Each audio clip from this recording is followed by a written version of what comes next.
Simbora estudar! Vinícius de Moraes. Estamos aqui, né? Continuamos aqui analisando os poemas do vestibular UEM, o vestibular seriado, a terceira etapa. E chegamos aqui ao Marcos Vinícius, né? O Marcos Vinícius Moraes, que é o mais conhecido, né? Todos conhecemos por Vinícius de Moraes, ou por Poetinha, ou por Vininha, né? Então, é, o branco mais preto do Brasil, né, também chamavam muito Vinícius de Moraes, né? Essa ligação com o candomblé baiano que ele tinha bastante forte. O Vinícius de Moraes era um cara muito inteligente, né? Ele chegou a, né, ser um diplomata brasileiro, né? Viajou por vários países, até ter sido, né, exonerado pelo governo militar. Então, né, ali no golpe de 64, Vinícius de Moraes acaba sendo, né, exonerado pelo AI-5 ali, né, por não concordar, né, com o regime militar. Então, ele era oposição, ele não concordava e por isso ele acabou sendo, né, ali exonerado do seu cargo. A música deve muito ao Vinícius de Moraes, né, sua parceria com o Tom Jobim lá no início, né, uma das canções mais conhecidas do mundo, né, Garota de Ipanema, é uma parceria do Tom Jobim e do Vinícius, depois a sua parceria com o Toquinho também ali já no final da década de 60, né, durante a década de 70. O Vinícius morreu, se eu não me engano, em 1980, porque eu lembro que eu tinha uns 5, 6 anos na época e eu me lembro disso, né, da notícia da morte do Vinícius de Moraes. E era um cara que tinha assim uma vida, que a casa dele andava sempre aberta, entrava quem queria, um boêmio, casou 9 vezes, né? Então, um cara assim que levava a vida mesmo como da forma como ele queria. Vamos lá, né? Ah, importante ainda, né? O Vinícius está ali na segunda geração do modernismo, tá? Ao lado de poetas, né? Para quem está aqui fazendo vestibular, vou recordar, UEM, nós temos ali Manuel Bandeira, primeira geração, e aí nós já estudamos aqui, este é o terceiro da segunda geração, tá? Quem que nós estudamos aqui até agora da segunda geração? Drummond, a Cecília Meirelles e agora Vinícius de Moraes. Tá? Além desses, nós temos outros, né, poetas importantes também dessa geração, mas aqui da UEM são esses três que nós vamos estudar. Vamos ao primeiro poema, talvez o poema mais conhecido, né, do Vinícius, ele escreveu lá em Portugal, né, em Estoril, em 1939, que é o Soneto de Fidelidade.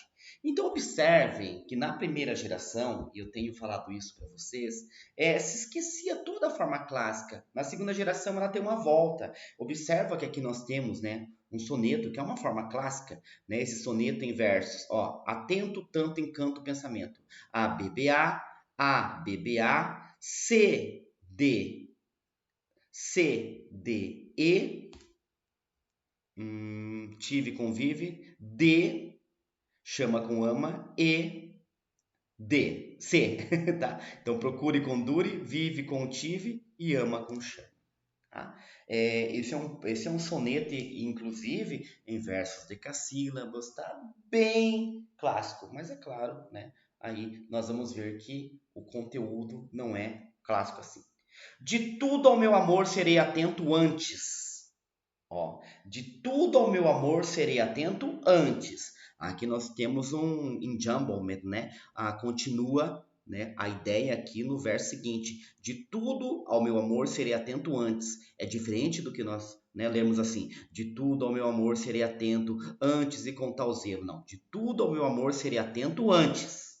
Tá? Então, de tudo ao meu amor serei atento antes, e com tal zelo e sempre tanto, que mesmo em face do maior encanto, dele se encante mais meu pensamento. Dele quem? Do amor, né? Que mesmo em face do maior encanto por outra coisa, dele se encante mais meu pensamento. Então, se eu encontrar um outro encanto, o meu pensamento, né, vai se encantar mais, né? Vou ficar mais encantado ainda pelo meu amor.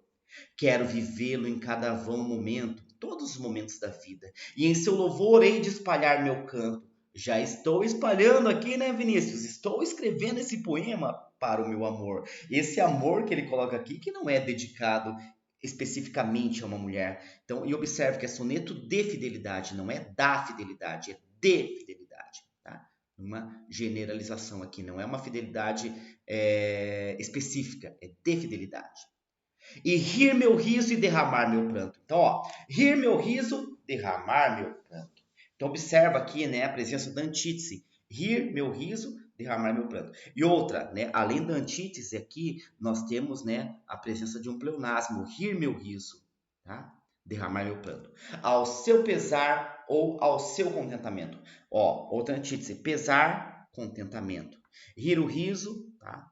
Contentamento, derramar meu pranto ao seu pesar, ou ao seu contentamento também, né? A gente ri, chora às vezes de contentamento. E assim, quando mais tarde me procure, quem sabe a morte. E assim, quando mais tarde me procure, quem me procure? E assim, quando mais tarde me procure, quem? Quem sabe a morte.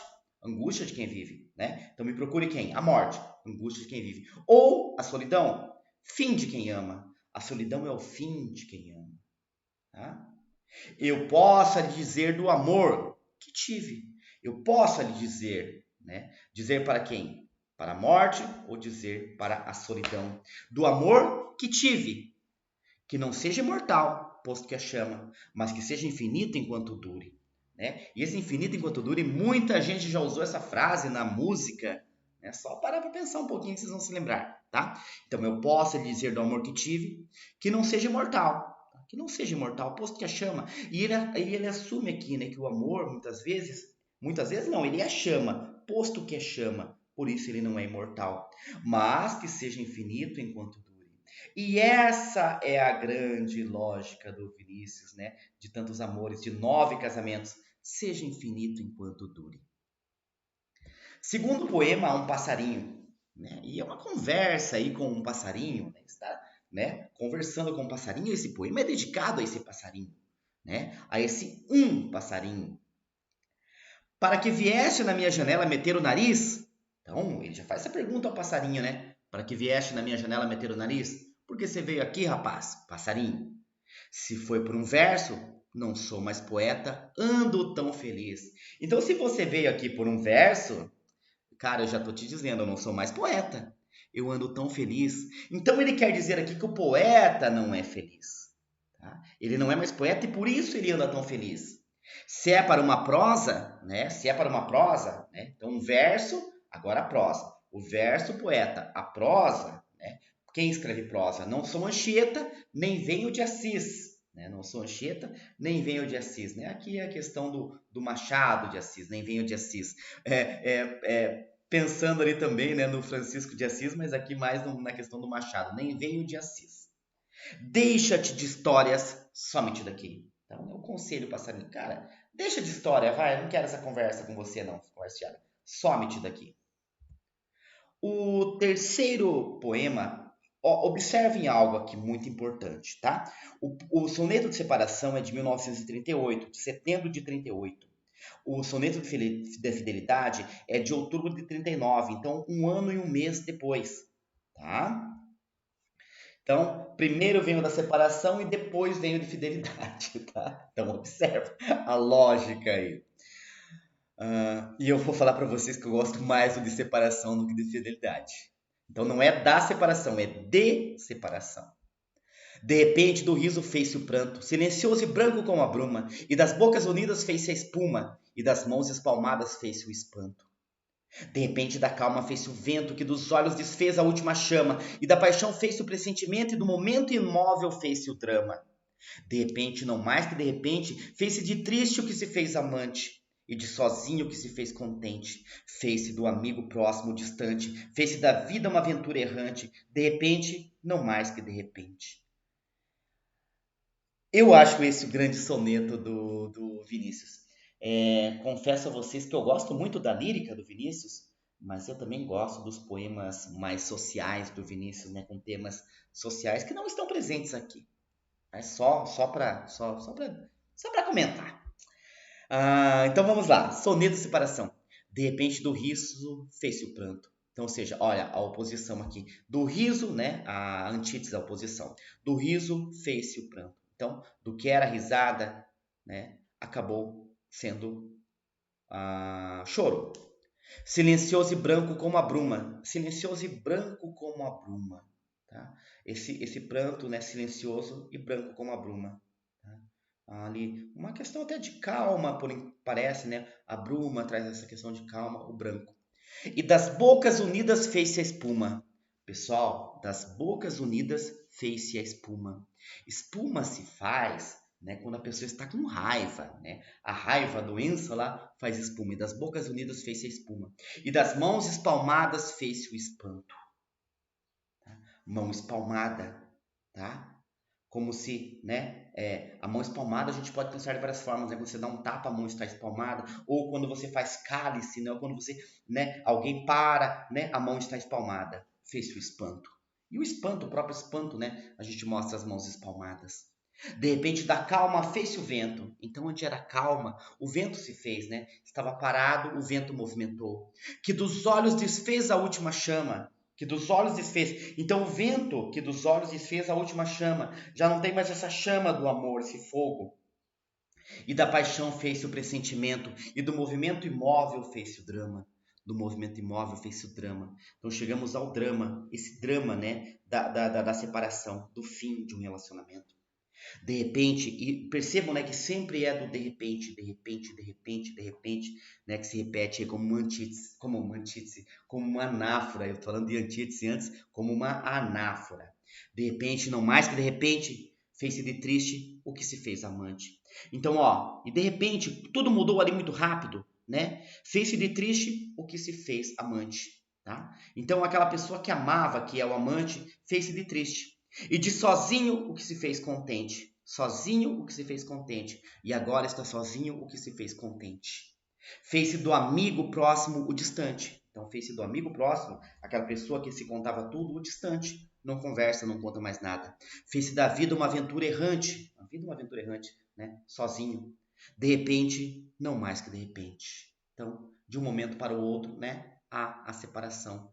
E tudo que era amor pode se transformar em ódio. Aquela coisa do companheirismo se transforma em algo, né, que a pessoa vai para distante. Poema enjoadinho. Esse título é bem legal, né? Enjoadinho. Filhos, filhos, melhor não tê-los. E este início aqui, né, ele é sempre, né, tem ele carrega uma coisa muito forte e as pessoas, né, quando falam de filhos se lembram muitas vezes desse poema. E eu me lembro também de uma crônica do Mário Prata que fala que filho é bom, mas dura muito. Filhos, melhor não tê-los. Mas se não os temos, como sabê-los? E é aquela coisa, né? Se nós não temos, como nós vamos saber que era melhor não tê-los? Se não os temos, que de consulta quanto silêncio como os queremos, né? Então, aquela coisa, nós os queremos. Banho de mar, diz que é um porrete, cônjuge voa, transpõe o espaço, engole água, fica salgada, se odifica, depois que boa, que morenaço, que a esposa fica. Resultado, filho. Tá? Então, depois daquela diversão ali, né, toda, resultado, filho. E então começa a porrinhação. Então começa, né, os problemas começam, né, começa a incomodação, a porrinhação. Cocô está branco, cocô está preto, ou seja, nunca está perfeito, branco, preto. Bebe amoníaco, comeu botão. Filhos? Filhos, melhor não tê-los. E aí vai aqui pro, né, para onde, lá do início, filhos, né? Filhos, melhor não tê-los. Noites de insônia, cãs prematuras, prantos convulsivos, meu Deus, salvai-o! Meu Deus, salvai-o! Né? Essa pessoa que está sofrendo com esses filhos. Filhos são o demo, melhor não tê-los. Tá? Então, dizendo, né, afirmando, filhos são o demo. Aqui a gente tem uma metáfora, né? Filhos são o demo. Não é que os filhos são o demônio, né? Mas, né, tem essa comparação aí, né, que nos tiram a calma, que nos incomodam. Melhor não tê-los. Mas se não os temos, como sabê-los? Como saber que macieza nos seus cabelos, que cheiro morno na sua carne, que gosto doce na sua boca. Chupam gilete, bebem shampoo, ateiam fogo. Então aqui as coisas que a criança faz, né? Ó, chupam gilete, bebem shampoo, ateiam fogo no quarteirão. Porém, que coisa louca, que coisa linda que os filhos são. Tá? Então, e ele termina lá com o contrário, né? Que coisa louca, que coisa linda que os filhos são.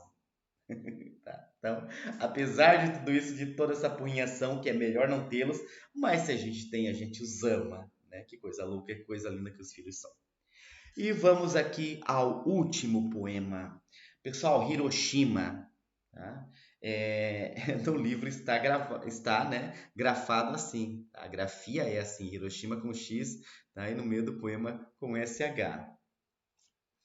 É claro, né, uma palavra, né, de uma cidade, né, de um país do exterior, então, né, a essa questão aí da grafia, tá? Mas eu peguei como está no poema. Esse poema ele é tão importante e muita gente não sabe que esse poema é do Vinícius de Moraes. Esse poema foi musicado ali pelo Gerson Conrad, né, no início da década de 70, né, ali nos Secos e Molhados. E algumas pessoas acham, né, que é uma música dos Secos e Molhados e eles compuseram. Na verdade, essa letra é do, do Vinícius de Moraes, né? E o Gerson Conrad coloca a melodia e transforma numa música linda. O Gerson Conrad diz, né, que o Vinícius de Moraes foi apresentado a ele e ele adorou. E esse poema é realmente maravilhoso. E não há como a gente não ler muitas vezes pensando, né, na música. Pensem nas crianças mudas telepáticas. Mas vamos lá.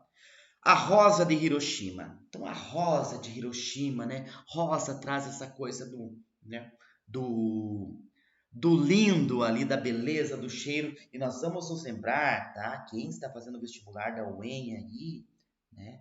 Nós já tratamos de rosa lá com Cecília Meirelles, mas a rosa de uma outra forma, a rosa diferente daqui, tá? Lá no Quarto Motivo da Rosa, né? Cecília Meirelles traz essa questão da rosa em outros poemas também, e essa rosa não é uma rosa boa. Então vamos lá.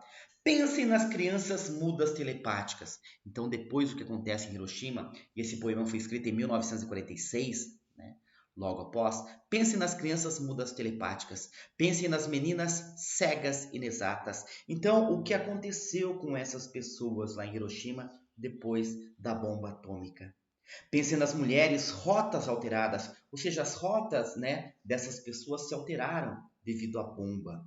Pense nas feridas como rosas cálidas, tá? Feridas, né? Feridas ali desabrocham, né? Vão formando feridas rosas cálidas, tá? Então nós já temos a primeira comparação ruim de rosas, comparando rosas com feridas. Tá? Como rosa, né? Uma comparação direta ali, ó. Pense nas feridas como rosas cálidas. Mas, ó, não se esqueçam da rosa, da rosa. Então, é como se fosse um alerta, né? Não se esqueçam disso. E quando a gente fala não se esqueça disso para que não se repita mais, não se esqueçam da rosa, da rosa. Da rosa de Hiroshima. E o que é a rosa de Hiroshima? É a bomba atômica, né? Que ela vem de baixo e ela vai, cresce e ela vai se abrindo, né? Como uma rosa, como um botão. Essa é a rosa bomba atômica, a rosa de Hiroshima. E o que é essa rosa de Hiroshima? A rosa hereditária, ou seja, a rosa que foi passando aquele problema, né? Aquele problema vai ficar para outras pessoas que vão viver depois. Tá? Essa rosa hereditária, rosa radioativa, estúpida e inválida. A rosa com cirrose, a anti-rosa atômica. Então eu falar, né, a rosa com cirrose, né, a cirrose é a doença, né, tal, o inchaço ali, né, que a cirrose traz, a anti-rosa atômica. Anti-rosa, né? É a rosa anti-rosa, atômica por causa da bomba. Sem cor, sem perfume, sem rosa, sem nada. Então essa rosa de Hiroshima que ela, né, não tem cor, não tem perfume, né? E ela é sem rosa, a rosa sem rosa, sem nada. A rosa que não serve para nada, diferentemente daquela rosa que nós conhecemos e da rosa lá que é trabalhada pela Cecília Meirelles. Beleza, pessoal? Mais uma vez falando isso para vocês, tá? Esses vídeos são específicos, né, para o vestibular. Claro, outras pessoas chegam até aqui também, acabam vendo esses vídeos, mas esses 5 poemas são específicos para o vestibular UEM 2024, né? Ingresso em 2025. Então, se você está fazendo vestibular UEM, gostou, dá um like aí, tá? Se inscreve no canal se não se inscreveu, comenta aí se está gostando, tá? Isso é muito importante para ter mais engajamento aqui no canal do Professor Sid Clay. E espero realmente que tenham gostado. Por hoje é isso e simbora estudar!